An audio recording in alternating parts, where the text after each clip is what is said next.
Hello guys, मैं आपका भाई दोस्त educator of economics love Kaushik स्वागत करता हूं आपका सीए वाला में। सितंबर 2026 सीए फाउंडेशन का अटेम्प्ट जो अच्छे से क्रैक करना चाहते हैं उन बच्चों की हेल्पिंग स्ट्रेटेजी है ये। क्योंकि किसी भी सब्जेक्ट के टीचर से आप स्ट्रेटेजी पूछोगे ना तो वो इतनी हैवी स्ट्रेटेजी अपने इंडिविजुअल सब्जेक्ट की आपको बता देगा कि आपको लगेगा यार इसकी अगर मैं बात मानूं तो पूरा दिन इसका ही सब्जेक्ट पढ़ने में चला जाएगा। तो ये चारों सब्जेक्ट मैनेज कैसे होंगे? अगर तुम अभी चाहे हमसे पढ़ते हो, चाहे नहीं पढ़ते हो, चाहे किसी भी एजुकेटर से पढ़ते हो, अभी अकाउंट्स के टीचर से पूछ लो कि क्या स्ट्रेटेजी होनी चाहिए। वो तुम्हें ऐसा स्केड्यूल बना के दे देगा कि 5 से 6 घंटे तुम्हारे डेली अकाउंट्स में लगेंगे। लॉ के टीचर से पूछ लो, लॉ वाला भी ऐसे ही बोलेगा।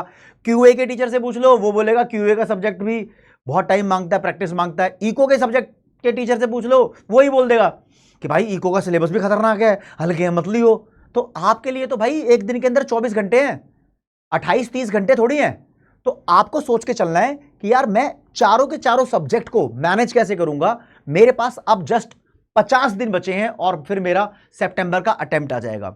आपको एक अंदर की बात बताता हूं दोस्त मेरे, जो भी सीए फाउंडेशन का अटेम्प्ट होता है ना, हर अटेम्प्ट एक अलग ही लेवल का होता है। फॉर एग्जाम्पल कोई कोई अटेम्प्ट ऐसा होता है जिसमें 340 में जिस बच्चे के नंबर आते हैं आउट ऑफ 400 उसकी रैंक 1 होती है, यानी 320 प्लस वाले बच्चों की रैंक आनी स्टार्ट हो जाती है। टोटल 20 रैंक आती है ना। हाँ, कुछ अटेम्प्ट ऐसे होते हैं जिसमें बच्चों की अगर 340 नंबर आ जाए तो उसकी रैंक ही नहीं आती। जैसे अभी मई 2026 का अटेम्प्ट था, 370 में रैंक 1 थी, 340 वाले की रैंक ही नहीं थी। तो रैंक आएगी या नहीं आएगी वो बात एकदम डिफरेंट है। तुम्हें अपना बेस्ट देना है, बस तुम इस बात पे ध्यान रखो। बस मैं आपको यकीन दिला रहा था कि सभी अटेम्प्ट एक अलग ही लेवल के होते हैं, सभी अटेम्प्ट्स में एक डिफिकल्टी लेवल डिफरेंट होता है। कोई अटेम्प्ट ऐसा होता है जिसमें चारों पेपर आसान आ जाते हैं, पहले कभी ऐसा मुश्किल ही होता था, लेकिन जनरली ऐसा होता है 4 में से एक पेपर मुश्किल आता है। अब वो कौन सा मुश्किल आ जाएगा कुछ कह नहीं सकते, कभी भी कुछ भी हो सकता है, राइट। तो आपको सभी पेपर्स की इक्वल तैयारी करनी है क्योंकि चारों सब्जेक्ट आपके लिए इंपॉर्टेंट है, इस बात को भेजे में रखना है। अगर तुम्हारा एक भी सब्जेक्ट डाउन हुआ ना तो वो तुम्हारा काम पंचर कर सकता है। फॉर एग्जाम्पल देखो भैया, आपको अकाउंट्स पसंद है इसलिए तो तुम सीए का कोर्स कंटिन्यू कर रहे हो, पहली बात तो यही थी।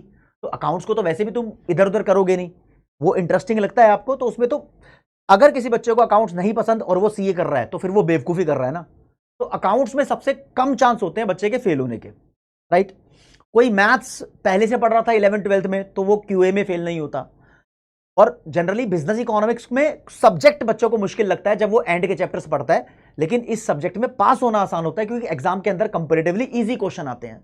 लॉ के अंदर बच्चा परेशान होता है क्योंकि मेरे दोस्त लॉ में बच्चे को समझ तो आ जाता है, टीचर तो समझा देता है, बच्चा समझ भी जाता है, लेकिन लिखूं कैसा आंसर मैं जिससे मुझे नंबर मिल जाए। बच्चे को राइटिंग में प्रॉब्लम होती है, यार मेरे को ऐसा कैसे आंसर लिखना चाहिए। तो मेरे दोस्त आपको डेली राइटिंग प्रैक्टिस करनी है लॉ के सब्जेक्ट की।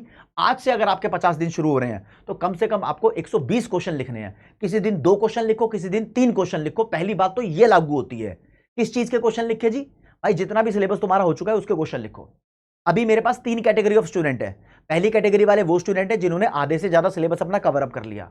दूसरी कैटेगरी के वो स्टूडेंट है जो भाई अभी अभी किसी टीचर से पढ़ना स्टार्ट कर रहे हैं, कोई बैच ज्वाइन किया है, या तो किसी का फास्ट ट्रैक बैच ज्वाइन किया है या फिर कोई नया बैच जो भी लॉन्च हुआ था वो ज्वाइन किया है, अब सीए फाउंडेशन की जर्नी को स्टार्ट कर रहे हैं। और तीसरे नंबर के वो स्टूडेंट दिख रहे हैं मुझे यहां पर जो यूट्यूब पे फ्री पढ़ते हैं, किसी ना किसी टीचर का कंटेंट कहीं ना कहीं से उठा के पढ़ते हैं। लेकिन सबके लिए कॉमन बात एक समझ लो, भाई सबको ही अपना सिलेबस कंप्लीट करना है। कब तक कंप्लीट करना है? जनरली भाई इस बार है ना, क्योंकि सभी अटेम्प्ट अलग लेवल के होते हैं, तो मैं बोलता हूं कि जब भी तुम्हारा पेपर है ना, फॉर एग्जांपल 2 सितंबर से तुम्हारे पेपर स्टार्ट है तो 1 महीने पहले तुम्हारा सिलेबस खत्म होना चाहिए।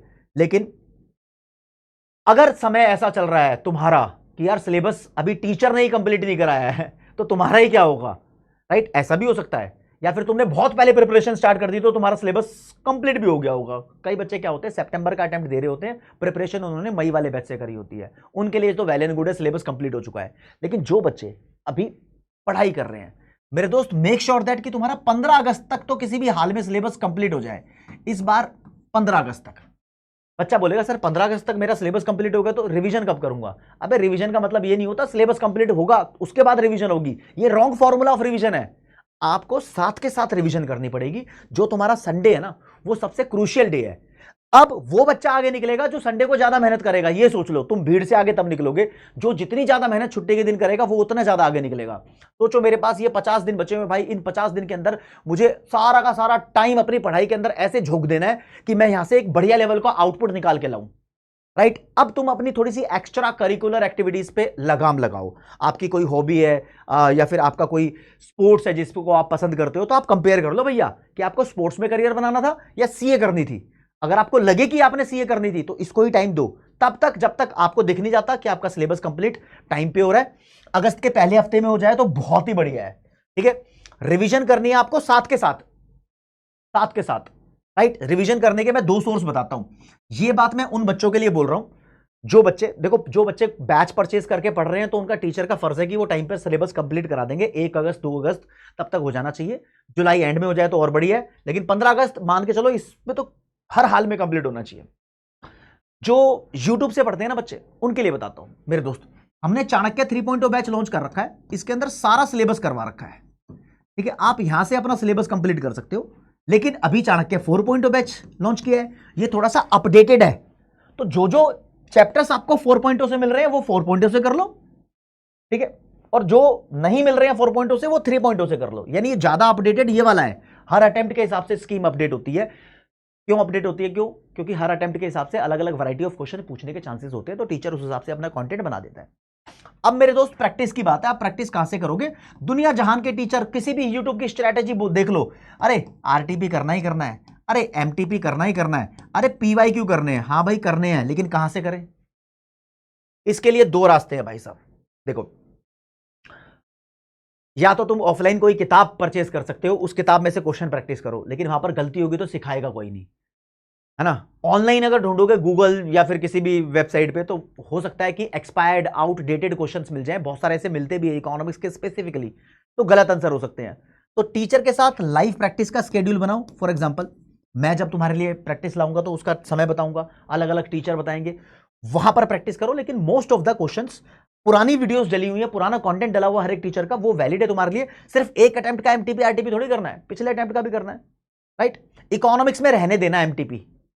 ठीक है, मैंने कुछ वीडियोस बनाई हुई हैं, उसमें देख लेना, एमटीपी पूरा एनालाइज करके बता रखा है, क्योंकि बहुत सारे क्वेश्चन तो गलत होते हैं आईसीआई द्वारा। ठीक है, बाकी सभी सब्जेक्ट का आप पूरा पूरा देख सकते हो, पीवाईक्यू देख सकते हो। कम से कम 3 to 4 अटेम्प्ट के पीवाईक्यू देखो, सॉल्व करो। कम से कम इतना बता रहा हूं, बाकी जितने हो सके उतने। और तुम्हारे बस की नहीं है पीवाईक्यू देखना, तो 2 अटेम्प्ट के तो भाई बिल्कुल देख के जाना। वो डिपेंड करता है कि किस स्टूडेंट के पास कितना टाइम बचा हुआ है। अब वेर इज द कंटेंट।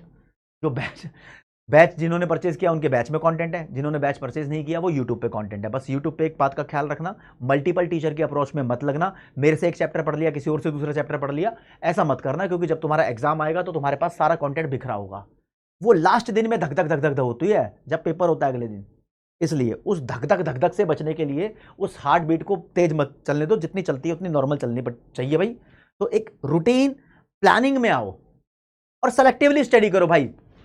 अगर तुम्हारा सिलेबस कंप्लीट हो जाए तो उसके बाद की भी स्ट्रैटेजी बता देता हूं। अभी तो जब तक सिलेबस कंप्लीट नहीं होता तो एक दिन में 4 सब्जेक्ट तुम पढ़ोगे, तुम्हारी मजबूरी है। वरना एक दिन आपको ऐसा सब्जेक्ट पढ़ना चाहिए जो एक थ्योरी हो, एक प्रैक्टिकल हो।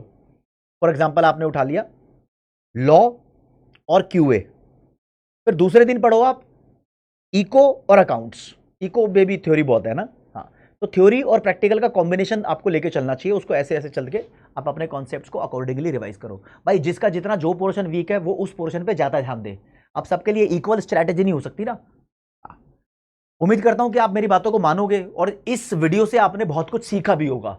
तो come on guys, CA foundation September attempt के अंदर मचाना है और हमारे पास कंटेंट का खजाना है। हम टाइमली जो भी स्ट्रैटेजी लाएंगे उसको फॉलो करना, आपके काम की ही चीज आएगी।